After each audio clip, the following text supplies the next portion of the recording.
Habang naglalakad kami ngayong araw, ramdam ko talaga yung ganda ng paligid.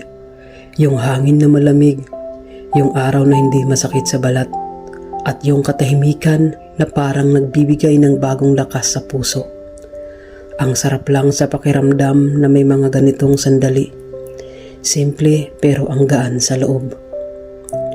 Minsan kasi, sa dami ng iniisip at tinahabol natin sa buhay, nakakalimutan na nating tumigil saglit at pahalagahan ang maliliit na bagay.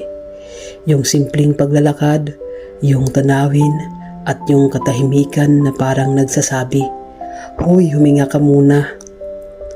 Kaya ngayong naglalakad kami, gusto ko lang magpasalamat. Salamat sa Panginoon sa panibagong araw na binigay niya. Salamat sa kalikasan na nagpapaalala sa atin na kahit gaano kahirap ang buhay, may mga bagay na libre, kagaya ng hangin, liwanag at kapayapaan. At sa bawat takbang na ginagawa namin, parang reminder din na huwag sumuko. Kasi kahit mabagal basta tuloy-tuloy, makakarating din tayo sa pupuntahan. Kaya salamat Lord sa araw na ito.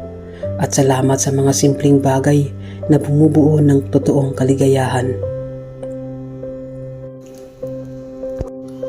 Habang naglalakad kami, napapansin ko rin ang banayad ng liwanag na sumasailalim sa mga dahon at damuhan sa paligid.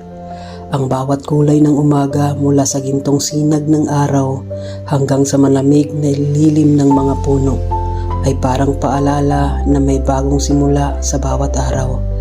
Sa mga simpleng sandaling ito, natututo tayong palagahan ng kasimplihan, ang katahimikan at ang maliit na kagandahan na nagbibigay sigla at saya sa puso. Sa liwanag ng unang sikat ng araw, naiisip ko rin ang kahalagahan ng katahimikan. Sa mga sandaling ito, natututo akong pahalagahan ng mga simpleng bagay, ang dahan-dahang paglipas ng oras, ang halimuyak ng mga bulaklak sa tabi ng daan, at ang simpleng saya na dala ng presensya ng kalikasan. Sa bawat sandali, natututo akong huminga ng malalim at damhin ang tunay na kahulugan ng kapayapaan at kaligayahan. Kaya sa lahat ng ito, salamat Lord sa mga munting biyaya, sa katahimikan ng umaga, at sa bawat takbang na puno ng pag-asa.